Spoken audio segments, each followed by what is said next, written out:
want to bring up somebody who has been in this movement, fighting alongside the rest of us. He is a former speechwriter for the White House and a policy analyst with the Heritage Foundation. He is here representing the Independence Hall Tea Party PAC, who has endorsed Christine O'Donnell. I know he's a big supporter and fan of Christine O'Donnell. Mr. Michael John.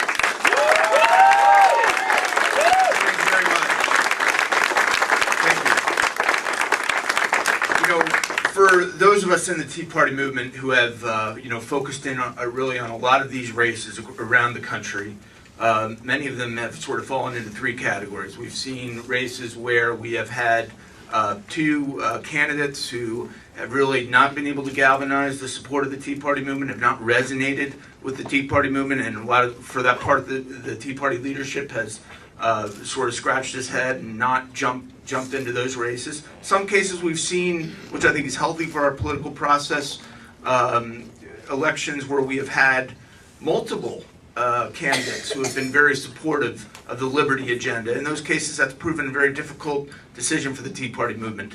This race falls into a third category, and that is the one where, exactly, it is a no-brainer to anyone in the Tea Party movement. We need Christine O'Donnell in the United States Senate. Now, before I talk a little bit about why we need that, let me just give you a little bit of history of my political evolution, because I think it's interesting. It's a little bit unique within the Tea Party movement. I started out a Ronald Reagan conservative. I was brought into this movement. I came into it, sort of at a college age, really predominantly because of my concern about the national security interests of the United States of America and because of my anti-communist beliefs. I went to Washington. I worked with one of the more prestigious conservative think tanks. In the 1990s, as we started to talk about bipartisanship and collaboration, my views shifted a bit on that. And I actually worked with many Republicans who I think right now, if I named their names, might draw the wrath of some of this Tea Party movement. All right. But I learned, and I hold all of those elected officials in high esteem. All right. But let me just say that the political evolution in this country has been profound, and the one thing that we have learned is that the status quo is not acceptable. The status quo is what's gotten us into this particular problem, and the only way out of it is to support principled candidates. That's right. Absolutely.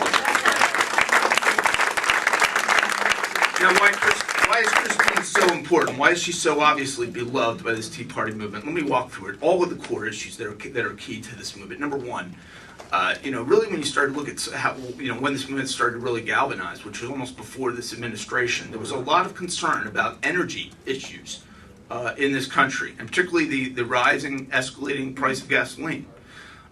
This candidate that Christine faces is an advocate of policies that will increase the costs of energy on all consumers in the state of Delaware. Right. And in this region. Christine O'Donnell is rejecting those policies, opposing the cap and tax agenda, which will drive this country into more energy dependency, more costly energy, and make America less competitive in the world. That's hugely important. That's right. Number two, we talked, I'm moved actually by some of the national security themes and some of the personal experiences of our veterans. It's not insignificant there too. Christine's opponent has been weak on a number of national security issues, has not supported proper funding for our intelligence efforts, has equivocated in some of the necessary security upgrades that are necessary to keep America competitive in this very threatening post-9/11 world. Christine O'Donnell understands the stakes in the post-9/11 world. She understands that a strong America is a peaceful America, and she's to be commended for that, and we need her in the U.S. Senate for that. Yeah.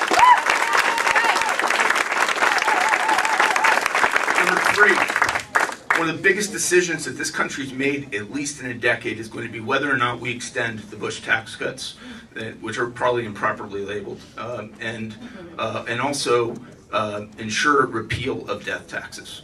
All right, and that is that American people that work hard for their money, that accumulate that over their lives, and seek to pass that on to their heirs, have the right to do that. That is a key component of this Tea Party movement. And I'm, unlike her opponent, Christine O'Donnell has rejected the death tax. She will support American taxpayer rights and allow them to keep and pass on to their future generations the income that they've earned. That's usually important.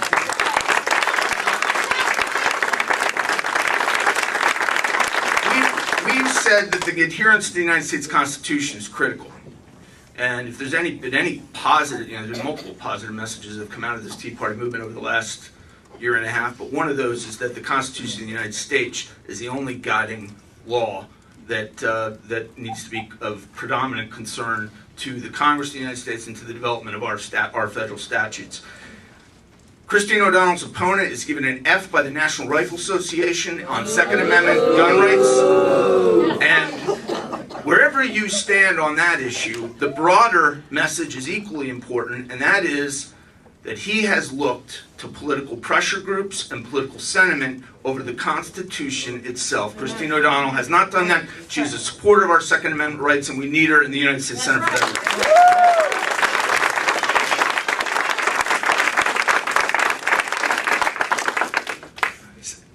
Finally, when you really look at the healthcare debate that transpired, and it galvanized again a lot of this Tea Party movement together. For us, it was so clear and profound that we needed to maintain innovation in our healthcare industry. We needed to avoid reckless expansions of public programs that were budget breakers and that were going to further disincentivize private industry from the provision of healthcare benefits. We looked at the onerous 2,000 pages of regulations, most of which had very little to do with healthcare and had everything to do with the centralization of government in this country. Let me say this about Christine O'Donnell's opponent. It took him up to 4 days before that election to come to the conclusion that that was bad legislation. Someone who can't reach that on the simple analysis of the facts is out of touch with the American people and out of touch with the voters of Delaware.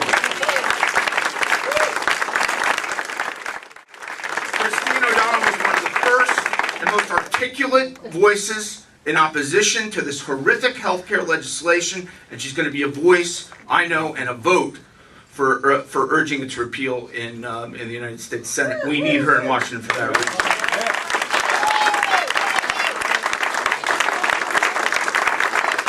Now, the Tea Party movement is a broad coalition. It's focused really on just core issues, really. It's adherence to our Constitution, limited government, and tax enough already. We need tax relief. Many of us have come into this, though, with an understanding that life, liberty, and pursuit of happiness starts with a respect for the right to life. And while this is off the Tea Party movement agenda, let me say it's not terribly often, and it's important to many Delaware voters. We have in her opponent an advocate of public funding of abortions, which certainly is inconsistent with the Tea Party agenda. And we have also an advocate with her opponent of no parental consent in abortions. Both of those things run, I think, more or less in objection to the direction of this. Christine O'Donnell is an advocate for life, liberty, and the pursuit of happiness.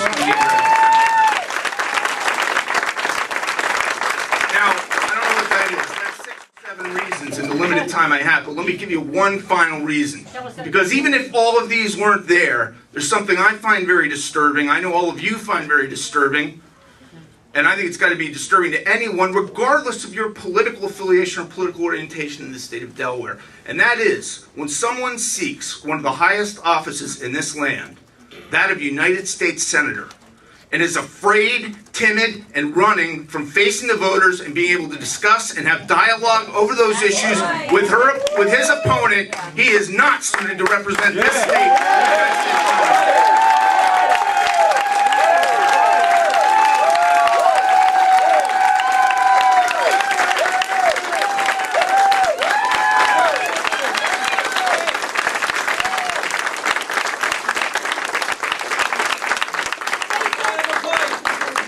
Our message today, as much as these policy issues, is that that's everything that's wrong with Washington.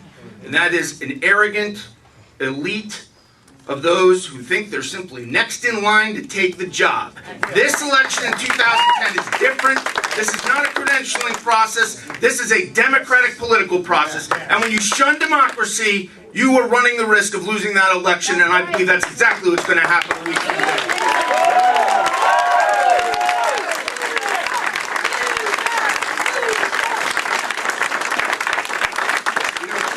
Christine, I've had the good fortune of getting to know some of the highest profile political personalities in this country. I've had the good fortune of working with many of them, and I've had the good fortune of being all over this country for the Tea Party movement.